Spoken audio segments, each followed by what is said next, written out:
একাদশতম grade বাস্তবায়ন সহ ৩ দফা দাবিতে সারা দেশের সরকারি প্রাথমিক বিদ্যালয়ে সহকারী শিক্ষকদের কর্মবিরতি চলছে।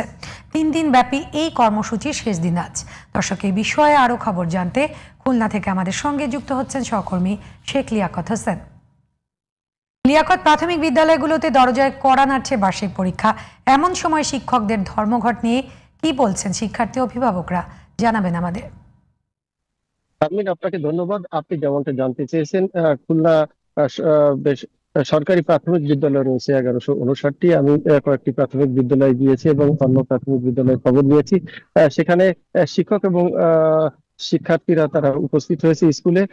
তবে সহকারী শিক্ষকরা তারা কর্মবিরতি পালন করছে। তাদের ৩ দফা দাবি রয়েছে। তাদের প্রথম দফা রয়েছে 11তম গ্রেড, এবং দ্বিতীয় দাবি তাদের হচ্ছে 10 এবং 16 বছরে তাদের যে উচ্চতর গ্রেড প্রদান। তবে উচ্চতর গ্রেডের বিষয়টি তারা পূর্বে পেত, কিন্তু এখন জটিলতা রয়েছে। এই জটিলতা নিরসনের তারা দাবি রয়েছে। এছাড়া তাদের আরেকটা দাবি রয়েছে, সেটি হচ্ছে শতভাগ পদোন্নতি। শতভাগ পদোন্নতির বিষয়টি অন্য যে দপ্তরগুলো আছে তাতে রয়েছে, কিন্তু তাদের এই যৌক্তিক দাবিগুলো তারা সরকারের কাছে দাবি জানিয়েছে, এটি মেনে নেওয়া উচিত। এবং বিশেষ করে যে বার্ষিক পরীক্ষা সামনে রয়েছে, 1 ডিসেম্বর তাদের বার্ষিক পরীক্ষা প্রাথমিক বিদ্যালয়ের শিক্ষার্থীদের।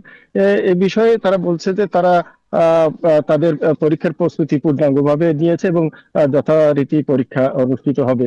তবে তাদের দাবিগুলো সরকারের এখনো তাদের পূরণ করা উচিত বলে তারা মনে করেন।